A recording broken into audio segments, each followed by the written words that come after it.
There's a kind of war that no one speaks of. No sirens, no uniforms, no blood in the streets, but it leaves casualties everywhere. A man can walk through life with his spine straight, his voice calm, his schedule full, while internally he's drowning. This is not the war of weapons. This is the war of silence. A battle waged behind closed lips in the private chambers of the soul. And the most terrifying part, most men don't even know they're losing it. You can see it in their eyes dimmed, cautious, scanning the room not for opportunity, but for permission. You can hear it in the hesitation before they speak, measuring their truth against what the world will allow. You can feel it in the way they move, controlled, polite, unthreatening. These are not men in power. These are men in exile. Exiled not by tyrants or kings, but by culture that told them, your strength is dangerous, your clarity is aggression, your silence is weakness, your passion is toxic. This is the slow death of masculinity. Not the caricature, the one-dimensional brute, but the true masculine. The disciplined fire, the inner mountain, the calm protector who knows when to strike and when to endure. We've anesthetized him. We've drugged him with comfort, pacified him with distraction, neutered him with shame. And in his place stands the modern man, agreeable, exhausted, addicted to approval. This battle isn't fought on battlefields.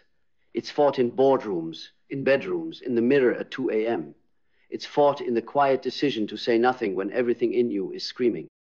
It's fought when you trade truth for peace, freedom for acceptance, power for performance. And you can tell yourself it's noble. You can tell yourself you're just being mature, sensitive, progressive, but you know the truth. Deep down, in that place you try not to visit too often, you know. You've betrayed something ancient, something sacred, something that once made you feel alive. Carl Jung called it the shadow, the part of you society refuses to bless. The instincts, the fire, the rage, the lust, the hunger, the ambition, the wildness. All the energies that civilization demanded you bury so you could be a good man. But here's the secret. Jung tried to teach us. Whatever you do not integrate will eventually dominate you. And that's what's happening. Across the world, millions of men are being dominated by what they refuse to confront. Passive on the outside, chaotic within, smiling, nodding, performing, while internally, something ancient is roaring to be remembered. You were not born to sit quietly in meetings pretending to care. You were not born to scroll endlessly, to chase likes like coins in a slot machine, to flirt with spiritual death just to seem nice. You were born to carry weight, to stand firm in storms, to say what must be said even when it trembles in your throat. You were born to look at your reflection and not apologize for the fire in your eyes. But they've stolen that from you, haven't they? They didn't do it with chains. They did it with praise. Good boy. Such a nice guy. He never makes trouble. And in your hunger to belong, you became smaller, gentler, safer. But safe is a prison, and your soul knows it. This is not about dominance. This is not about being feared. It's about recovering what was exiled. The spine, the boundary, the voice, the truth. It's about becoming the kind of man who no longer needs permission to exist fully. The kind of man who understands that peace is not the absence of conflict, it's the presence of power under control. And control is not repression. Control is mastery. Control is knowing your fire so well that no one can use it against you. You want to know why you're tired all the time? Why everything feels numb, muted, gray? It's not your job, it's not your relationship, it's not the economy, it's the war you're avoiding. The war within. The silent battle you keep losing because you're afraid to admit it's even happening. But what if you stopped pretending? What if you faced it? What if you turned inward and met the part of yourself you've been hiding from? The anger, the fear, the desire, the chaos. What if you stopped apologizing for being a man and started honoring it? Not the wounded boy who lashes out, but the awakened man who channels. Not the coward who hides behind silence, but the warrior who speaks with clarity. Not the addict who numbs, but the king who holds. The world does not need more men who fit in. It needs men who remember who they are. Men who refuse to be tamed by a culture terrified of their depth. Men who know that to lead, they must first descend into shadow, into pain, into truth. Only then can they reason not as puppets, but as sovereigns. And maybe that's you, maybe that's why you're still listening. Because a part of you buried under years of pretending is stirring. He's waking up, and he's not interested in playing it safe anymore. He is the part of you that remembers the wild. The part that doesn't ask, doesn't negotiate, doesn't submit. Not because he is cruel, but because he is clear. He does not live for applause. He lives for alignment. And alignment is not always pretty. It is not always nice, but it is always real. That's the price of authenticity. It demands your illusions. It strips away every mask you crafted to survive, every soft lie you told yourself to be accepted, every watered-down version of your truth offered up like a peace treaty to a world that never intended to understand you. This man within you is done with that game. You think discipline is the hard part? No, the real pain is pretending.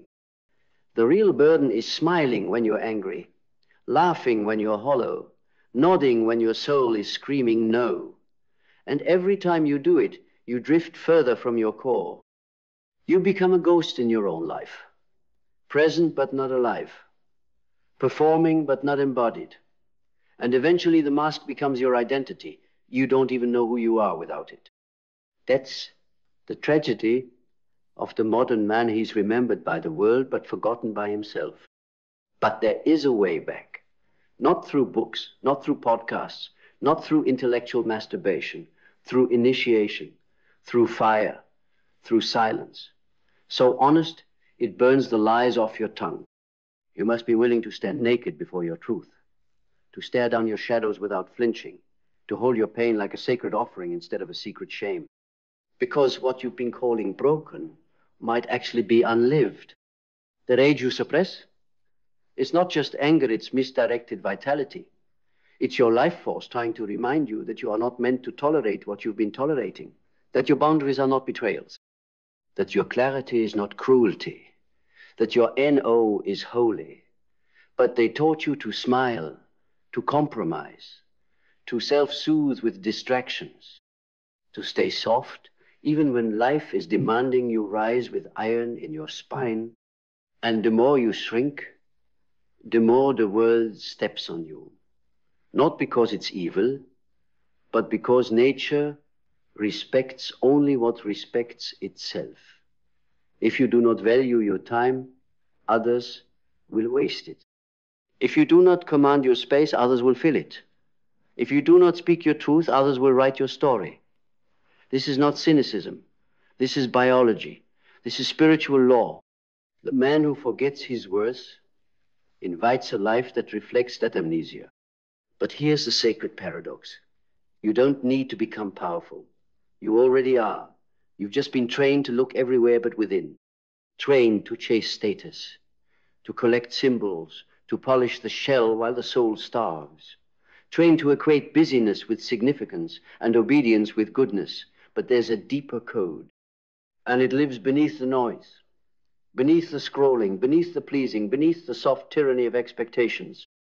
There is a version of you that is not afraid, not because he's reckless, but because he remembers she's the storm, not the leaf. He does not shrink in the face of chaos. He embodies it. He rides it. He uses it, like a blade forged in fire, not decoration, but direction. He does not need to dominate others, because he has mastered himself. And that is the highest form of power, not the ability to control the world, but the ability to not be controlled by it. But to find him, you must be willing to lose who you've been. The image, the persona, the good boy. You must walk into the fire of self-confrontation and let it burn away the parts of you that were never truly yours. That's the real initiation, not into manhood, but into authenticity, into freedom, into sovereignty. And once you've tasted it, even for a moment, you can never go back. You will walk differently, speak differently, look people in the eyes and not flinch. You will no longer seek permission. You will give yourself command. You will not perform your truth. You will embody it. You will not beg for peace. You will become it, not through silence, but through presence, through full, unapologetic, sacred presence. And people will feel it. Some will fear it. Some will be drawn to it. But none will ignore it. Because real presence cannot be faked. It cannot be imitated. It comes only from within, from the depths of a man who faced himself and did not turn away, who went to war with his own shadows and returned with clarity, not shame. This is the silent battle. And it will not end with medals or applause. It ends when you remember, when you awaken, when you choose to stop losing by default and start winning by design. Not by beating others, but by no longer betraying yourself.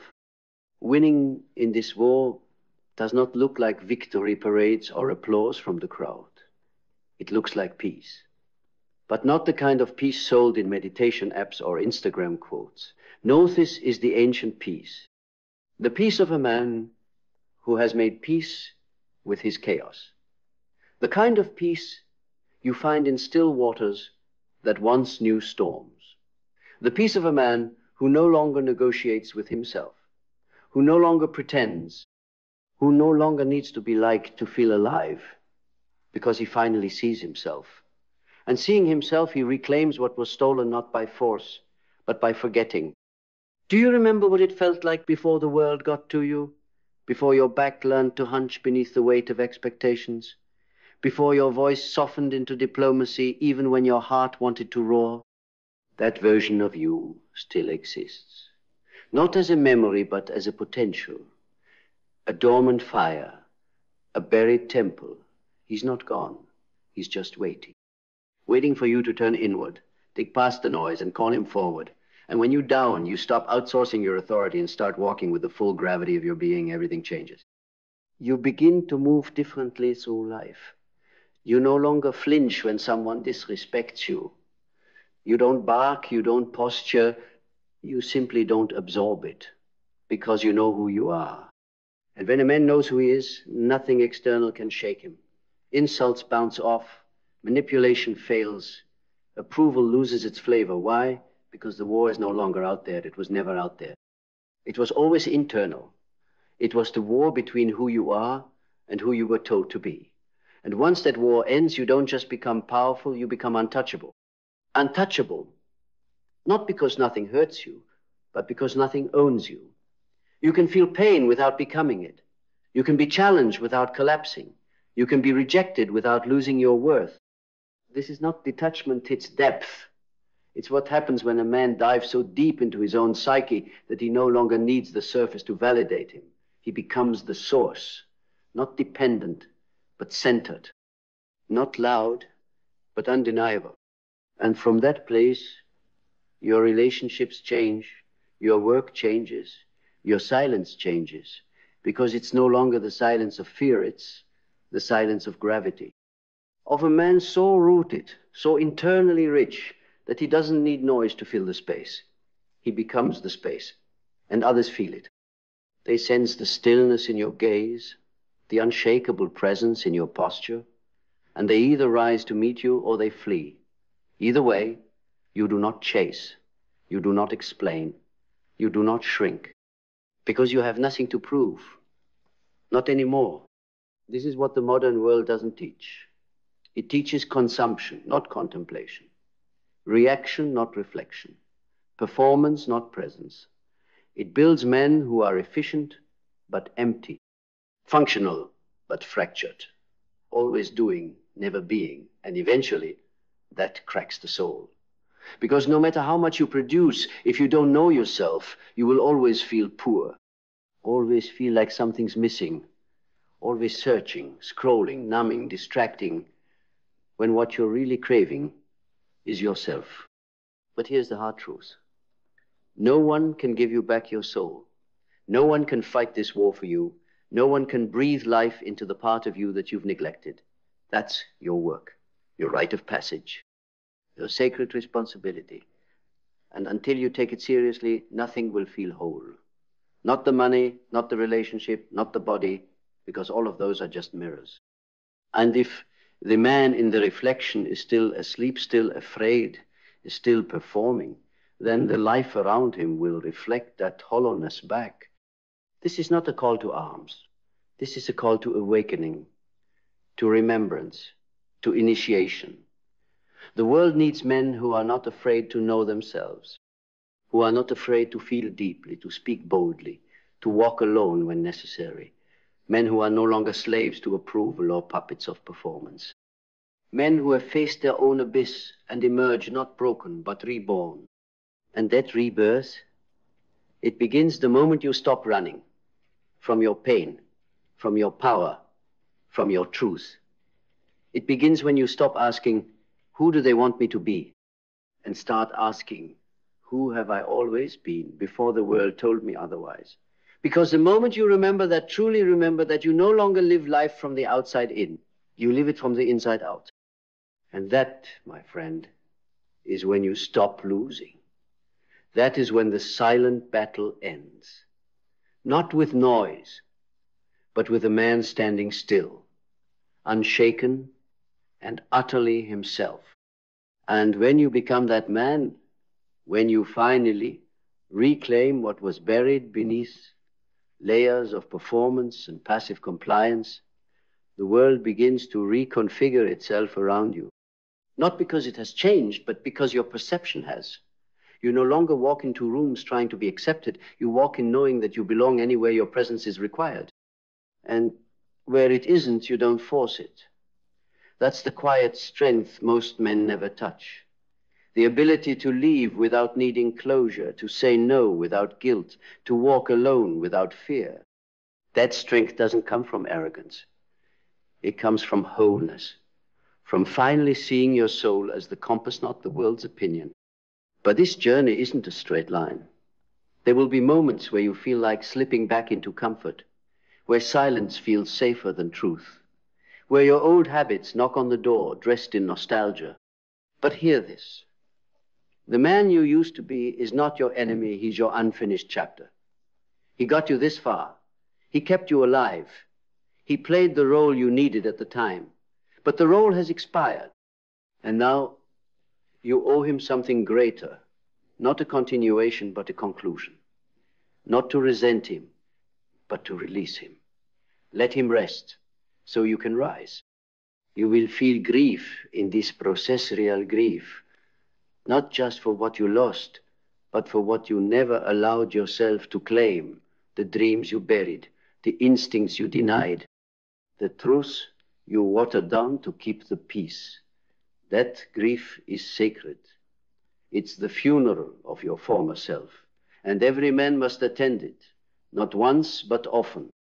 Because becoming who you are meant to be is not a single act, it's a continual dying to who you are not. It's shedding, peeling, remembering, over and over, until nothing remains but essence. And from that essence you move differently. You don't chase purpose, you embody it. You don't seek meaning, you become it. Because when you're rooted in your truth, even your silence speaks volumes. Even your stillness carries weight. You stop being a man in search of identity and start becoming a man who reminds others of theirs. Your life becomes a mirror that says, this is what freedom looks like. Not the kind sold in ads or measured by followers, but the rare kind, the quiet kind, the kind that can't be bought, only earned. And how do you earn it? By doing the work no one sees, by having the conversations with yourself that you've avoided for years, by facing the parts of your psyche that still live in boyhood, still reactive, still approval hungry, still afraid of being disliked. You bring those parts home. Not to shame them, but to lead them. That's what the inner father does. He doesn't yell. He doesn't punish. He stands. He listens. He holds. And slowly, the chaos inside begins to trust itself again. The scattered fragments begin to align, and what emerges is not perfection, but integrity. Integrity is not about being flawless. It's about being undivided. No more split between what you feel and what you say. No more gap between what you value and what you tolerate. No more pretending to be small so others feel big. You become one. And from that oneness, every decision becomes simpler. Not easier, but clearer. Because clarity is the reward of truth. And truth is the reward of courage. Courage to confront, courage to release, courage to stand alone. But let me tell you something they don't teach you in schools, in media, in polished circles of surface talk. Real freedom is lonely. Not because no one loves you, but because few are willing to go where you're going. Most people cling to comfort like a raft in a storm. They would rather drown slowly than risk the unknown. But not you. If you're still here, still listening, still breathing, through these words, it means something in you is ready. Ready to stop playing roles. Ready to stop shrinking. Ready to meet the man inside you who has never been afraid of the dark.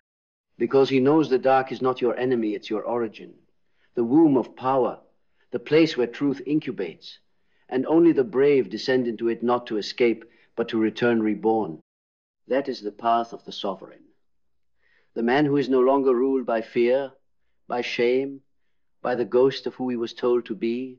He has walked through the valley of doubt and come out with fire in his bones. Fire not to destroy, but to illuminate, to light a path for others. Not through lectures, through example. And that's what this world is starving for, not more advice, but more embodied men. Men who no longer flinch from their own depth. Men who can hold space for chaos without becoming it. Men who do not need applause to walk in alignment. This is your invitation to become one of them. To stop leaking your power in 1,000 directions. To reclaim your voice. To rebuild your temple. To become a man whose silence is not submission, but sovereignty. A man whose every breath says, I know who I am. So now we arrive at the final edge, the precipice between who you've been and who you were always meant to be. This is not the end. This is the awakening. And not the loud kind, not the cinematic moment drenched in drama, no. This is deeper, quieter, like the first breath after nearly drowning, like remembering your own name after years of being called everything else. It's the moment you no longer beg the world to validate your existence because you've become your own permission. You see, no, it was never about anger or silence or strength alone. It was about reclaiming the right to feel deeply without being devoured, to speak your truth without performing, to exist without shrinking. That is the revolution. That is the masculine rebirth, not louder, not tougher. Just more real, more rooted, more sovereign. Because when a man reclaims his inner authority, the entire world bends around him. Not out of fear, but out of recognition. As if life itself says, ah, there you are, finally. And now it's your turn. Not to talk about it, not to wait for signs, but to decide. To step into that storm you've been avoiding. Not to be destroyed by it, but to remember that you are the storm. You are not here to survive your life. You are here to inhabit it, fully, fiercely, freely. And yes, it will cost you. It will cost you your excuses, your comfort, your illusions. But what you gain in return is yourself. So take it, all of it. The rage, the calm, the sorrow, the fire, the vision. Let it shape you. Let it cleanse you. Let it awaken you. Because when you finally stop running, when you plant your feet, straighten your spine, and say, this is who I am, the silent battle ends. and in its place, a sovereign man stands. Not because he conquered the world, but because he stopped letting the world conquer him.